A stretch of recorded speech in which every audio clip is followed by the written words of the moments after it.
सबसे पहले प्रथम टॉपिक लिया था अर्थमेटिक। कौन सा टॉपिक लिया था? अर्थमेटिक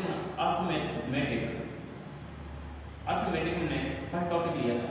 इस अर्थमेटिक के अंतर्गत हमने 3 टॉपिक पढ़े थे। इस अर्थमेटिक में कितने टॉपिक पढ़े थे? हमने 3 टॉपिक पढ़े थे। नंबर पहला था नंबर सिस्टम वाला टॉपिक, नंबर दूसरा था परसेंटेज वाला टॉपिक, नंबर तीसरा था वर्क टाइम वाला टॉपिक। पूरे हमने अर्थमेटिक को 3 भागों में विभाजित किया था, नंबर पहला, नंबर दूसरा और नंबर तीसरा। तो आज हम पहले टॉपिक नंबर सिस्टम की बात करते हैं। नंबर सिस्टम के अंतर्गत हमने कम से कम 5 से 6 चैप्टर पढ़े थे और परसेंटेज के अंतर्गत भी हमने कम से कम 5 से 6 चैप्टर पढ़े और ऐसे वर्क टाइम के अंतर्गत भी हमने 5 से 6 चैप्टर पढ़े।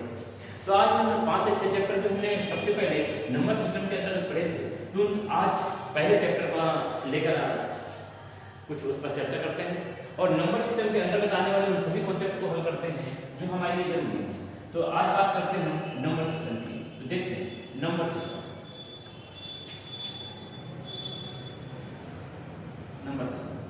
नंबर सिस्टम में इसको हिंदी में कहते हैं संख्या पद्धति। क्या कहते हैं? संख्या पद्धति। तो सबसे पहले हम देखेंगे संख्या पद्धति होती क्या है। संख्या पद्धति यह एक बनी हुई संख्या, अगर हमें ज्ञात हो तो हमारे पास संख्याएं, संख्या और अंक में थोड़ा अंतर समझते हैं। तो हमारे पास अंक की बात करें, सबसे पहले अगर अंक की बात करें, अंक हमारे पास होते हैं 0, 1, 2, 3, 4, 5, 6, 7, 8, 9। हमारे पास टोटल कितने अंक होते हैं? 10 अंक होते हैं। और जितनी भी संख्याएं बनती हैं वो सब केवल इन 10 अंकों से मिलकर ही बनती हैं।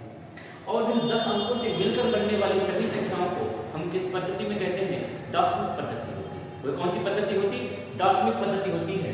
इसीलिए इन 10 अंकों से मिलकर बनने वाली सभी संख्याओं को किस पद्धति में कहा जाता है? दार्शनिक पद्धति में कहा जाता है। अगर हमें ज्ञात हो, अगर हमें जानकारी हो तो हमारी बहुत सारी पद्धतियां होती हैं संख्याओं को लिखने की। एक होती है हमारी बाइनरी पद्धति, एक होती है हमारी रोमन पद्धति, और भी कई प्रकार की पद्धतियां होती हैं जो हम पढ़ते हैं। तो हम पढ़ने वाले दार्शनिक पद्धति, हमें संख्या पद्धति के अंतर्गत पढ़नी है दार्शनिक पद्धति। तो हमारी संख्या बनी होती है 10 अंकों से मिलकर के। तो इन्हीं सभी अंकों से मिलकर बनने वाली सभी संख्याओं को अध्ययन करेंगे। ठीक है, तो जैसे हम देखेंगे ये तो हो गए हमारे अंक। अब अगर बात करें संख्या, तो संख्या क्या है? कोई भी एक अथवा एक से अधिक अंक मिल जाए, कोई भी एक अथवा एक से अधिक अंक मिल जाए तो वह क्या कहलाती है? संख्या कहते हैं। अगर हम बात करें संख्या, हमारे पास 45, सबसे पहले बात करेंगे हम इसकी 45 की। तो क्या 45 एक संख्या है? बिल्कुल 45 एक संख्या है। अगर हम बात करें 6 क्या एक संख्या है? बिल्कुल 6 भी एक संख्या है।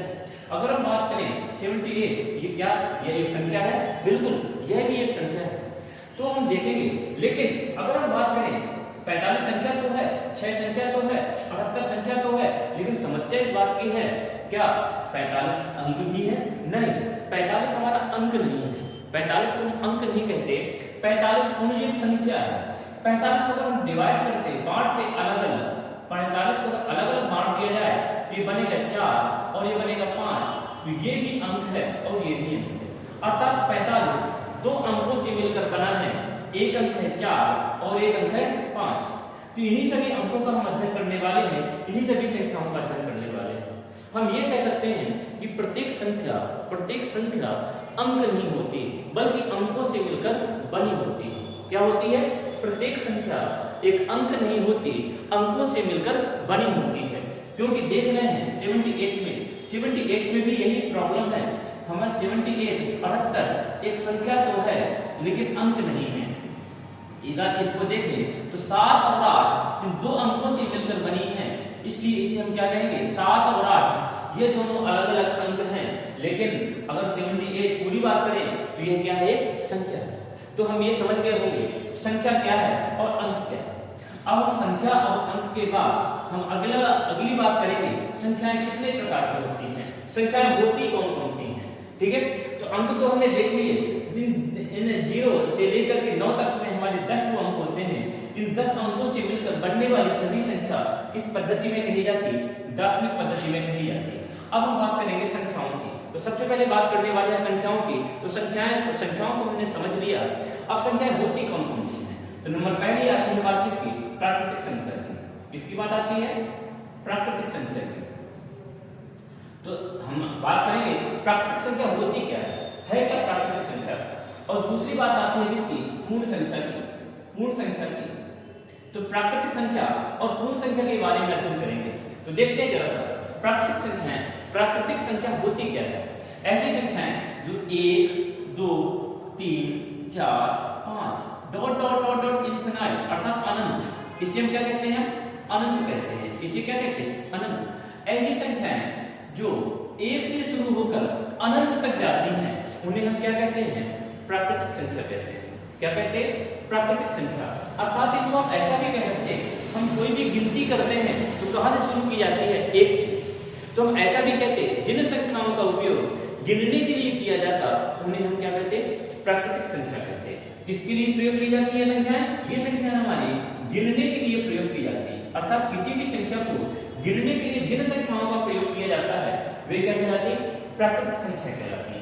दूसरी बात आती है हमारी पूर्ण संख्या की। किसकी बात आती है? पूर्ण संख्या की। तो पूर्ण संख्या क्या है? जब प्राकृतिक संख्याओं में एक को भी शामिल कर लिया जाए, जब प्राकृतिक संख्याओं में एक को भी शामिल कर लिया जाए तब ऐसी संख्याओं को हम क्या कहते हैं? पूर्ण संख्या कहते हैं। क्या कहते हैं? पूर्ण संख्या कहते हैं। अगर हम बात करें तो 0 से लेकर के अनंत तक की सभी संख्याएं क्या कहलाती हैं? पूर्ण संख्याएं कहलाती हैं। मैं थोड़ा सा एक क्वेश्चन पूछना चाहूंगा, अगर बताएंगे तो। मैंने कहा -5, क्या -5 एक पूर्ण संख्या है? -5 एक पूर्ण संख्या नहीं है, क्योंकि हमारी पूर्ण संख्याएं कहां से शुरू होती हैं? 0 से लेकर के अनंत तक जाती हैं, बल्कि -5 एक 0 से छोटी संख्या है, इसलिए -5 एक पूर्ण संख्या नहीं है। अगर हम बात करें -7, क्या एक पूर्ण संख्या है? बिल्कुल नहीं, -7 एक पूर्ण संख्या नहीं है। अगर हम बात करें 8, पूर्ण संख्या है? बिल्कुल। +8 ये एक पूर्ण संख्या है, क्योंकि ये 0 से लेकर के 0 से आगे की सभी संख्याएं हैं। इस प्रकार से हम देखेंगे कि कौन सी पूर्ण संख्याएं हैं और कौन सी प्राकृतिक संख्याएं हैं। तो अगर हम ऐसा कहें 0 एक ऐसी संख्या है जो पूर्ण संख्या है, जो प्राकृतिक नहीं है। अन्यथा सभी पूर्ण संख्याएं प्राकृतिक संख्याएं हो सकती हैं और सभी प्राकृतिक संख्याएं पूर्ण संख्याएं भी हो सकती हैं। लेकिन अगर 0 की बात करें तो 0 केवल एक पूर्ण संख्या है जो प्राकृतिक संख्या नहीं हो सकती। तो हमने देखा प्राकृतिक संख्या क्या है और दूसरी चीज हमने देखी पूर्ण संख्या क्या है। आगे देखेंगे पूर्ण संख्या और प्राकृतिक संख्या के बाद हम अगली बात करते हैं पूर्णांक की। किसकी बात करते हैं? पूर्णांक की।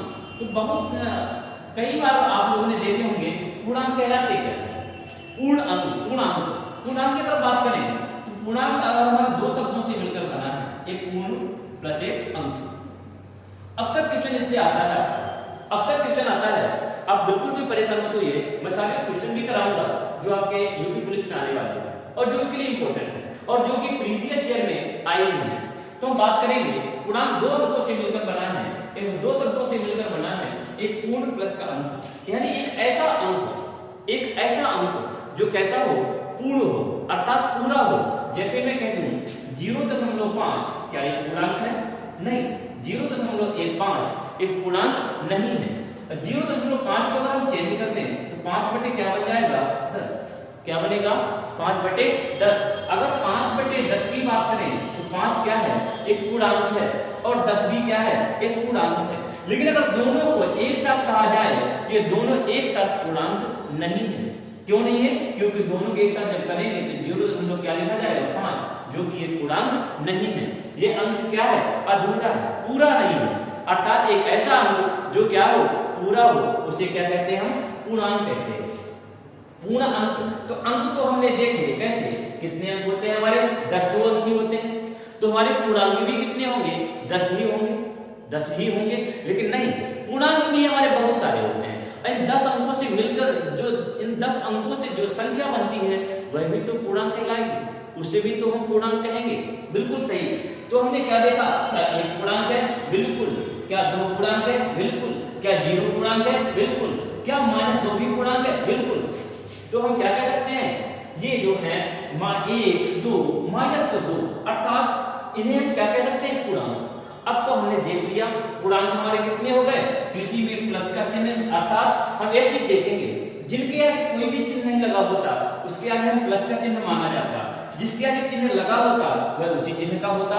जैसे ये इसके आगे कोई भी चिन्ह नहीं लगा, इसलिए इसे हम क्या कहेंगे, ये एक प्लस का अर्थात ये धनात्मक है, और इसके आगे माइनस का चिन्ह लगा हुआ है, इसलिए इसे क्या कहेंगे, ऋणात्मक है। तो हमने एक चीज देखी, पूर्णांक में कोई धनात्मक है और कोई क्या है, ऋणात्मक है।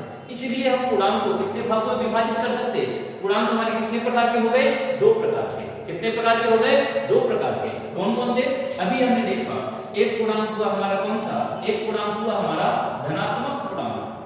क्या हो गया, एक हो गया आपके पास धनात्मक पूर्णांक और दूसरा हो गया आपके पास ऋणात्मक पूर्णांक। क्या हो गया, ऋणात्मक पूर्णांक। तो पूर्णांक हमने कितने पढ़े, दो प्रकार के, एक धनात्मक पूर्णांक और एक क्या हो गया, ऋणात्मक पूर्णांक।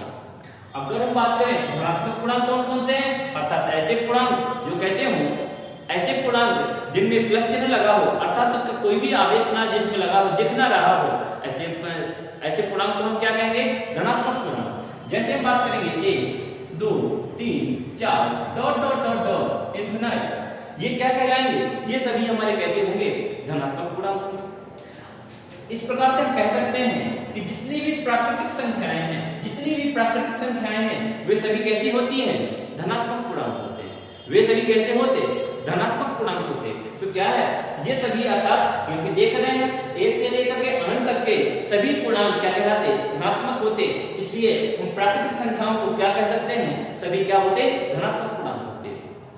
आपका क्वेश्चन पूछा भी जा चुका है, पहले आपसे पूछा जा चुका है, क्या सभी प्राकृतिक संख्याएं होती हैं, सभी प्राकृतिक संख्याएं होती हैं। नंबर पहला धनात्मक पूर्णांक, नंबर दूसरा ऋणात्मक पूर्णांक, नंबर तीसरा कोई भी नहीं, नंबर चौथा नोटा, इनमें से कोई नहीं, नन ऑफ द अबव। तो क्या होगा आंसर, अगर इसकी बात करें तो आंसर हमारा क्या हो जाएगा, सभी प्राकृतिक संख्याएं कैसी होते हैं, धनात्मक पूर्णांक होते हैं।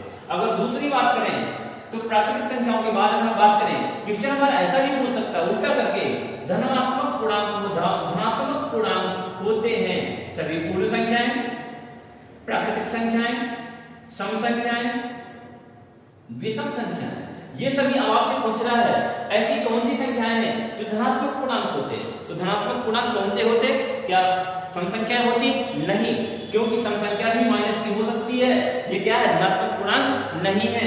क्या विषम संख्याएं होती, नहीं, विषम संख्याएं कैसी हो सकती हैं, माइनस का 4 हो सकती है, सॉरी माइनस का 5 हो सकती है, माइनस का 7 हो सकती है, अर्थात धनात्मक पूर्णांक नहीं हो सकती। जरूरी नहीं कि धनात्मक पूर्णांक हो सकता है प्लस का 7 आ जाए तो धनात्मक हो गया, लेकिन अगर माइनस का 7 आ गया तो ये कैसा हो गया, ऋणात्मक हो गया। इसलिए हम ये नहीं कह सकते स्पष्ट तौर पर कि ये सभी सम संख्याएं धनात्मक पूर्णांक होती हैं, ये सभी विषम संख्याएं धनात्मक पूर्णांक होती हैं। बात करेंगे हम तीसरे पूर्ण संख्या, सभी पूर्ण संख्याएं, तो क्या सभी पूर्ण संख्याएं धनात्मक पूर्णांक होती, नहीं, सभी पूर्ण संख्याएं धनात्मक पूर्णांक नहीं होती, क्योंकि यदि 0 शामिल कर दिया जाए तो 0 धनात्मक पूर्णांक नहीं होता, क्योंकि इस पर कोई भी आवेश नहीं होता। तो इसलिए ये भी नहीं है, ये भी ऑप्शन नहीं है, ये भी ऑप्शन नहीं है, तो आंसर हमारा कौन सा हुआ, सभी प्राकृतिक संख्याएं धनात्मक पूर्णांक होती हैं। क्वेश्चन पूछने योग्य है और आया भी है कई एग्जामों में। तो हमने देखा पूर्णांक कितने प्रकार के हुए, एक धनात्मक पूर्णांक हुआ और एक क्या हुआ आपके पास, ऋणात्मक पूर्णांक। तो धनात्मक पूर्णांक और ऋणात्मक पूर्णांक के बाद हम बात करेंगे धनात्मक पूर्णांक को हमने देखा 1 से लेकर के सभी प्राकृतिक संख्याएं, दूसरा है ऋणात्मक पूर्णांक -1, -2, -3 dot dot dot dot infinite. ये कैसे हैं, ये सभी कैसे हैं, ऋणात्मक पूर्णांक। अब हमने पूरे अंकों को, पूर्णांक तो हमने लिख दिया, लेकिन एक चीज रह गया, क्या, शून्य। क्या रह गया, शून्य गिनती ना तो हमने धनात्मक में की है और ना ही ऋणात्मक में की है। तो हम ऐसा कह सकते हैं क्या कि शून्य पूर्णांक ही नहीं है, शून्य पूर्णांक है। आपने देखा, क्योंकि हमने देखा अंक कितने हैं, 0 से लेकर के 9 तक 10 अंक है। जब 10 अंक हैं तो 0 भी क्या है, एक अंक ही होगा, क्योंकि हमारे पास पूरे अंक कितने हैं, 10 हैं, तो ये भी 0 भी क्या होगा, एक अंक तो है ही। जब अंक है तो पूर्णांक भी होगा निश्चित रूप में। जब पूर्णांक है तो शून्य कैसा पूर्णांक है? शून्य ना तो धनात्मक है और ना ही ऋणात्मक है, इसे हम क्या कहते हैं? उदासीन। क्या कहते हैं हम? उदासीन पूर्णांक है। ना तो ये धनात्मक होता है और ना ही ये ऋणात्मक होता है। तो आज हम एक नया पूर्णांक हमने पढ़ा, कौन सा? एक उदासीन पूर्णांक। हालांकि क्वेश्चन ऐसा पूछा नहीं गया कभी, लेकिन उदासीन पूर्णांक की बात करें तो कौन सा हमारा? शून्य है। शून्य कैसा है? एक कैसा पूर्णांक है? एक उदासीन पूर्णांक है। ना तो ये धनात्मक होता है और ना ही ये ऋणात्मक होता है। तो अब हम अगर एक थोड़ा सा आपसे एक छोटा सा क्वेश्चन पूछना चाहूंगा, क्या -5 बड़ा है या -7? निश्चित रूप में यहाँ पर -5 बड़ा नहीं है। -5 बड़ा है कि -7? अगर ध्यान दीजिएगा, जब दो ऐसे पूर्णांक हो जो ऋणात्मक हो, तो जो यदि दो ऋणात्मक पूर्णांक हैं, उनमें छोटा और बड़ा की पहचान करने के लिए आ जाए, तो हमारे पास जो छोटी संख्या होगी वह बड़ा होगा और जो बड़ी संख्या होगी वह क्या होगा? छोटा होगा। हम कह सकते हैं -5 बड़ा है और -7 क्या है? छोटा है। तो क्या देखा हमने? पूर्णांक दो प्रकार के, एक धनात्मक पूर्णांक और एक ऋणात्मक पूर्णांक। धनात्मक पूर्णांक और ऋणात्मक पूर्णांक के बाद हमने एक उदासीन पूर्णांक देखा, शून्य। क्या देखा हमने? एक उदासीन पूर्णांक देखा हमने, शून्य। और हमने ये भी देखा, यदि दो पूर्णांक हैं, ऋणात्मक पूर्णांक हैं, तो उन दो ऋणात्मक पूर्णांकों में कौन पूर्णांक छोटा है और कौन बड़ा है, इसका भी हमने देखा। अगर मैंने बात की -5 और +5 लिखा, इनमें कौन सा बड़ा पूर्णांक है? जब एक संख्या धनात्मक हो और एक संख्या ऋणात्मक हो, तो जो संख्या बड़ी होती है, जो संख्या धनात्मक होती है, वही संख्या क्या होती है? वही बड़ा पूर्णांक होता। तो हम क्या कहेंगे? +5 बड़ा पूर्णांक है और -5 कैसा पूर्णांक है? छोटा पूर्णांक है। तो हमने एक चीज ये देखी कि कौन सा पूर्णांक बड़ा है और कौन सा पूर्णांक छोटा है। और हमने एक चीज और देखी, कौन सा धनात्मक पूर्णांक क्या है और ऋणात्मक पूर्णांक क्या है। अब हम थोड़ा सा इनकी बात करते हैं। धनात्मक पूर्णांक और ऋणात्मक पूर्णांक के बाद देखें, धनात्मक पूर्णांक और ऋणात्मक पूर्णांक के बाद अब हमने देखा, यदि दो पूर्णांकों को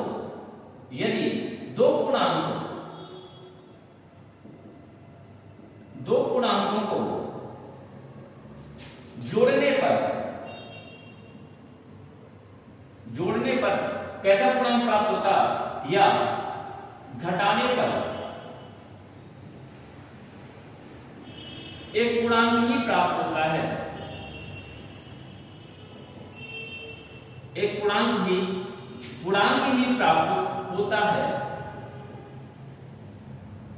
दो पूर्णांकों को, अगर हम दो पूर्णांकों को जोड़ते हैं अथवा घटाते हैं तो क्या आता है? एक पूर्णांक ही आता है, इसके अलावा कुछ भी नहीं आता। जैसे मैं कह दूं प्लस का 5 कितना हो गया? 10। ये भी एक पूर्णांक है और ये भी एक पूर्णांक है। इन दोनों पूर्णांकों को हमने क्या किया? इन दोनों पूर्णांकों को हमने जोड़ा तो 10 भी क्या आया आपके पास? पूर्णांक ही आया। ऐसे एक एग्जांपल की और बात करें, अगर एक एग्जांपल की और बात करें तो जैसे हमने देखा कि अगर -5 प्लस का 10 लिख दिया, तब भी क्या आया आपके पास? +5 आया। ये भी क्या है? एक पूर्णांक है। ये क्या है? ये भी एक पूर्णांक है और ये भी आपके पास क्या है? एक पूर्णांक है। और जब दो पूर्णांकों को जोड़ा अथवा घटाया तो तीसरा भी क्या आया? एक पूर्णांक ही आया।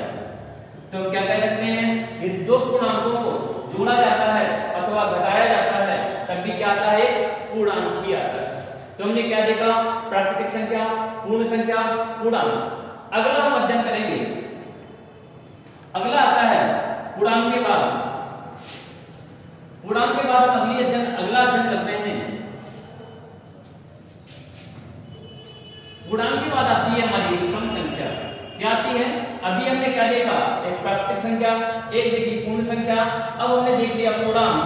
अगला देखा हमने क्या? सम संख्या। क्या देखा? सम संख्या। सम संख्या क्या है? जानेंगे सम संख्या क्या है। ऐसी संख्याएं जिस संख्या के यदि इकाई, किसी भी संख्या की यदि इकाई मतलब अंतिम अंक, इकाई मतलब अंतिम अंक। जैसे मैंने कह दिया 78, ये क्या है? इकाई है और ये क्या है? दहाई है। अब ये तो नहीं बताना पड़ेगा, इकाई, दहाई, सैकड़ा, हजार, ये तो खैर आप लोगों से बनता ही होगा। तो देखेंगे हमने इकाई, जिस संख्या की भी इकाई, यदि किसी संख्या की इकाई 0 मिल जाए, 0, 2, 4, 6, 8, यदि ये मिल जाते हैं, यदि इकाई किसी भी संख्या की इकाई यदि 0, 2, 4, 6, 8 हो तो वह क्या कहलाती है? सम संख्या कहते हैं। उसे क्या कहते हैं हम? सम संख्या कहते हैं। अगली बात करते हैं किसकी? विषम संख्या। विषम संख्या, तो विषम संख्या क्या होती? यदि किसी संख्या की इकाई 1 मिल जाए, 3 मिल जाए, 5 मिल जाए या 7 मिल जाए या 9 मिल जाए, तब उसे हम क्या कहते हैं? विषम संख्या कहते हैं। उसे क्या कहते हैं हम? विषम संख्या कहते हैं। तो सम संख्या क्या है? यदि किसी संख्या की इकाई 0, 2, 4, 6, 8 मिल जाए तो वह सम संख्या है। यदि किसी संख्या की इकाई 1, 3, 5, 7, 9 मिले तो उसे हम क्या कहेंगे? तो उसे क्या कहेंगे? विषम संख्या कहेंगे। सम संख्या का उदाहरण देखेंगे, जैसे हमने देखा 94, इसकी इकाई कितनी है? 4 है, तो इसे क्या कहेंगे? सम संख्या कहेंगे। अगर हम बात करें 78, ये इसे भी इसकी इकाई कितनी है? 8 है, तो इसे भी क्या कहेंगे? सम संख्या कहेंगे। इसकी अगर एक बात करें, एक देख लिया हमने 19, इसकी इकाई कितनी है? 9 है, तो इसे भी क्या कहेंगे? विषम संख्या। यदि बात करें 31 की, इसकी इकाई कितनी है? 1 है, तो इसे भी क्या कहेंगे? विषम संख्या। तो सम संख्या किसे कहेंगे और विषम संख्या किसे कहेंगे वो तो हमने देखा।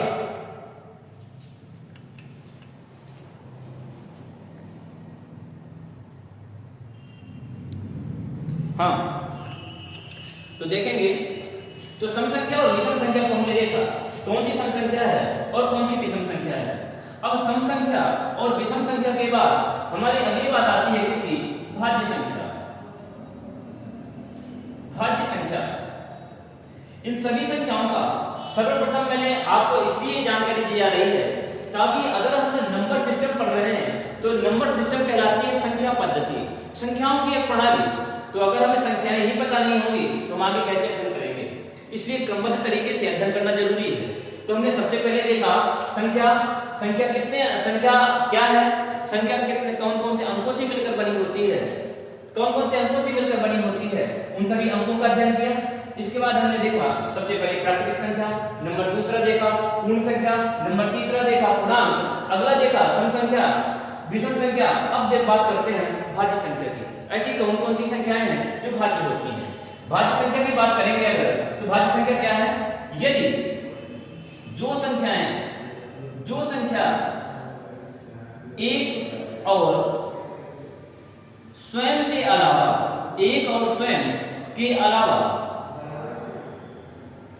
अलावा भी किसी संख्या से विभाजित हो जाएं, किसी संख्या से विभाजित हों, उसे क्या कहते हैं? भाज्य संख्या। क्या कहेंगे? एक ऐसी संख्या जिसमें स्वयं का भाग चला जाए और एक का भाग चला जाए, इसके अलावा किसी अन्य संख्या का भी भाग जाए, उसे क्या कहेंगे? भाज्य संख्या। उसे क्या कहेंगे? भाज्य संख्या। जैसे देखेंगे, हमने देखा एक संख्या ले ली हमने 15 लिया हमने, 15 में 15 का भाग तो जा रहा है, बिल्कुल जा रहा है। 15 में भाग करें, 15 में एक का भी भाग जा रहा है। क्या इसके अलावा किसी भी संख्या से विभाजित होती है? हाँ, इसके अलावा भी कोई किसी संख्या से विभाजित होती। किससे? इसके अलावा 15 में 3 का भाग करें तब भी भाग जा रहा है। अगर इस 15 में किसका भाग करें? 5 का भाग करें तब भी भाग जाता है। तो क्या कहेंगे? 15 एक भाज्य संख्या है। क्या कहेंगे? 15 एक भाज्य संख्या है। हम क्या कह सकते हैं? एक ऐसी संख्या जिसमें जो स्वयं और एक के अलावा किसी अन्य संख्या से भी विभाजित हो, उसे कहते हैं भाज्य संख्या। इसके बाद बात करेंगे अभाज्य संख्या की। अभी थोड़ा सा पहले अभाज्य संख्या भी देखें, इसके बाद हम देखेंगे भाज्य और अभाज्य में डिफरेंस क्या है और कौन सी सम संख्या है जो भाज्य होती और कौन सी सम संख्या ऐसी है जो अभाज्य होती, कौन सी विषम संख्याएं हैं जो क्या होती? भाज्य होती, और कौन सी विषम संख्या है जो अभाज्य होती। तो देखेंगे अगली संख्या की बात करते हैं, कौन सी? अभाज्य संख्या। क्या कहेंगे? अभाज्य संख्या। तो अभाज्य संख्या क्या है? जस्ट इसका अपोजिट, इस संख्या का उल्टा। अगर हम बात करें अभाज्य संख्या क्या है? तो जो संख्या किससे? स्वयं एक और स्वयं के अलावा किसी अन्य संख्या से विभाजित ना हो, विभाजित ना हो, उसे हम क्या कहते हैं, उसे हम क्या कहते हैं, अभाज्य संख्या कहते हैं। जैसे मैं कह दूं आपसे 13, एक हमने एग्जांपल के तौर पे एक संख्या ली, कौन सी, 13। तो 13 कैसी संख्या है, 13 कैसी संख्या है, 13 एक हमारे पास 13 की बात करें अगर, तो 13 एक अभाज्य संख्या है। क्यों, क्योंकि 13 में 1 का भाग तो जा रहा है, बिल्कुल जा रहा है, 13 बार जाएगा। अगर हम 13 में 13 की बात करें, 13 से ही भाग करें, तो 13 का भी भाग जा रहा है, बिल्कुल जा रहा है, 13 का भी भाग जा रहा है और 1 का भी भाग जा रहा है। इसके अलावा इसमें किसी भी संख्या का भाग नहीं जा रहा, इसलिए इसे हम क्या कह सकते हैं, इसलिए यह संख्या कैसी है, अभाज्य है। 13 एक कैसी संख्या है, 13 एक अभाज्य संख्या है। तो हमने क्या देखा, भाज्य संख्या क्या है, जिसमें 1 और स्वयं के अलावा किसी अन्य संख्या का भी भाग जाए, उसे क्या कहेंगे, उसे क्या कहेंगे, उसे कहेंगे भाज्य संख्या। और जिसमें किसी अन्य संख्या का भाग ना जाए, उसे क्या कहेंगे, अभाज्य संख्या। अब बात करते हैं जरा सा सम और विषम पर अप्लाई करके देखते हैं इनको कैसे देखेंगे। तो कौन सी हमने देखा, अभाज्य संख्या और भाज्य संख्या। इसमें हमने, जैसे मैंने कहा आपसे, दो कैसी संख्या है, भाज्य है कि अभाज्य। दो अगर बात करें, दो कैसी है, 2 एक अभाज्य संख्या है। कैसी संख्या है, 2 एक अभाज्य संख्या है। क्यों, क्योंकि 2 में अभाज्य संख्या की परिभाषा लागू होती है। कैसे, हमने देखा, मैंने अभाज्य संख्या की परिभाषा बताई, जो संख्या 1 और स्वयं के अलावा किसी अन्य संख्या से विभाजित ना हो। हमने देखा 2 में अगर भाग करें, 2 में 1 का तो जा रहा है भाग, 2 में भाग किया हमने 2 का तो भी भाग जा रहा है, लेकिन इसके अलावा वह किसी भी संख्या से विभाजित नहीं होती, इसलिए इसे क्या कहेंगे, यह एक ऐसी है अभाज्य संख्या है। तो हम ये कहेंगे सभी सम